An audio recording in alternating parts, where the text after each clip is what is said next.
بسم اللہ الرحمن الرحیم صلی اللہ علی محمد صلی اللہ علیہ وآلہ وسلم۔ بھیجا جو میں نے درود محمد پر، تو ذات لا شریک بھی اس میں شریک ہوئی۔ آج ہم درود السلام کی حکمتیں یہاں پر پیش کریں گے۔ جب ہم درود السلام کے نذرانے پیش کرتے ہیں حضور پاک صلی اللہ علیہ وآلہ وسلم کی بارگاہ اقدس میں محبت کے ساتھ، ادب اور تعظیم کے ساتھ، تو کون سے شاہی انعامات اس شخص کو ملتے ہیں۔ دیکھیں، ایسا درود پاک جس کے اندر صلوات بھی ہو اور سلام بھی ہو، یعنی درود و سلام دونوں جب موجود ہوتے ہیں تو وہ درود پاک ایک مکمل درود پاک ہوتا ہے، جس کا ذکر اللہ پاک نے قرآن پاک میں فرمایا کہ اے ایمان والو، تم بھی نبی پر درود و سلام بھیجا کرو۔ تو ایسے درود پاک کا انتخاب کریں جس کے اندر درود و سلام دونوں موجود ہوں۔ اگر میں اپنی رائے پیش کروں تو میں بھی وہ درود پڑھتی ہوں جس میں درود و سلام دونوں موجود ہیں۔ صلی اللہ علی محمد صلی اللہ علیہ وآلہ وسلم۔ بڑا ہی خوبصورت صیغہ ہے درود پاک کا، اور اس کی ایک اور بڑی خاصیت ہے کہ اس کو آپ زیادہ تعداد میں بھی پڑھ سکتے ہیں آسانی کے ساتھ۔ ایک اور راز کی بات جو میں آپ کو اس کے بارے میں بتاؤں کہ اگر آپ خاموش بھی رہیں گے تو پھر بھی آپ کا دل جو ہے وہ ورد کرے گا درود پاک کا، دل پر یہ درود پاک جاری ہو جائے گا۔ اب ہم بات کریں گے ان انعامات کی۔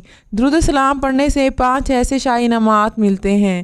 جب آپ درود السلام کا ورد کریں گے تو 10 خصوصی رحمتیں آپ پر نازل ہوتی ہیں، 10 نیکیوں کا آپ کو ثواب ملتا ہے، 10 درجے آپ کے بلند کر دیے جاتے ہیں، 10 گناہوں کی معافی مل جاتی ہے۔ 5واں انعام انشاءاللہ تعالیٰ سن کر آپ کا جو ہے ایمان تازہ ہو جائے گا، 10 غلام آزاد کرنے کا اجر و ثواب بھی ملتا ہے درود السلام بھیجنے سے۔ تو جب آپ محبت سے ایک دفعہ درود السلام بھیجتے ہیں نبی کریم صلی اللہ علیہ وآلہ وسلم پر، درود السلام ایک دعا ہے۔ ہم اللہ رب العزت کی بارگاہ میں حضور نبی کریم صلی اللہ علیہ وآلہ وسلم پر رحمتوں، برکتوں اور سلامتی کی دعا کرتے ہیں، تو صلے میں انشاءاللہ تعالیٰ آپ کی سوچ سے بھی زیادہ آپ کو ملے گا۔ تو آپ جو بھی دعا کرتے ہیں نبی کریم صلی اللہ علیہ وآلہ وسلم کے وسیلے سے، تو اللہ تعالیٰ اسے قبول کرتا ہے۔ اب درود السلام جو ہے وہ ایک عبادت بھی ہے۔ حضور نبی کریم صلی اللہ علیہ وآلہ وسلم اور اللہ تعالیٰ کے حکم کی اطاعت بھی ہے، دعا بھی ہے، جو ہم نبی کریم صلی اللہ علیہ وآلہ وسلم سے اپنی محبت کا ذکر کرتے ہیں۔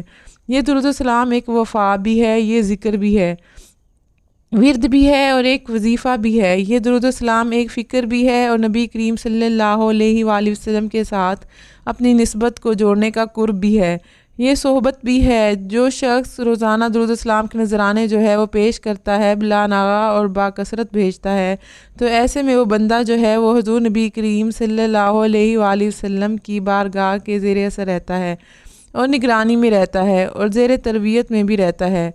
تو درود السلام کنارہ بھی ہے، ترقی بھی ہے، فلاح بھی ہے، کامیابی بھی ہے، بلندیوں کی پرواز بھی ہے اور روحانیت کی ترقی بھی ہے۔ اور درود السلام تمام رحمتوں کا دروازہ بھی ہے، برکت بھی ہے، عشق کا اظہار بھی ہے، مستی و سرور اور کیفیت بھی ہے، اور عروج کی جو بلندیاں نصیب ہوتی ہیں وہ بھی درود السلام کی برکتوں اور رحمتوں کی وجہ سے ملتی ہیں۔ اور درود السلام پرواز بھی ہے جو آپ کو عرش پر مقبول کر دیتی ہے۔ درود السلام معافی بھی ہے، تلافی بھی ہے، ہدیہ بھی ہے، ذخیرہ بھی ہے۔ تو اس لیے درود السلام کی حقیقتوں کو اپنی روح کی گہرائیوں سے جاننے اور پہچاننے کی کوشش کیجیے گا۔ اور میری اس بات کے پیچھے ایک دلیل بھی ہے۔ اگر آپ غور و فکر کریں گے اور تدبر کے ساتھ درود السلام کی حقیقتوں کو جاننے کی کوشش کریں گے تو آپ کو سارا راز معلوم ہو جائے گا۔ آپ لوگ ذی شعور لوگ ہیں اور ذی وقار لوگ ہیں۔ آپ درود السلام کی خوبصورتی کو پہچانیے اور عقیدت اور محبت کے ساتھ یہ درود السلام کے نذرانے نبی کریم صلی اللہ علیہ وآلہ وسلم کی بارگاہ اقدس میں پیش کریں۔ شکریہ۔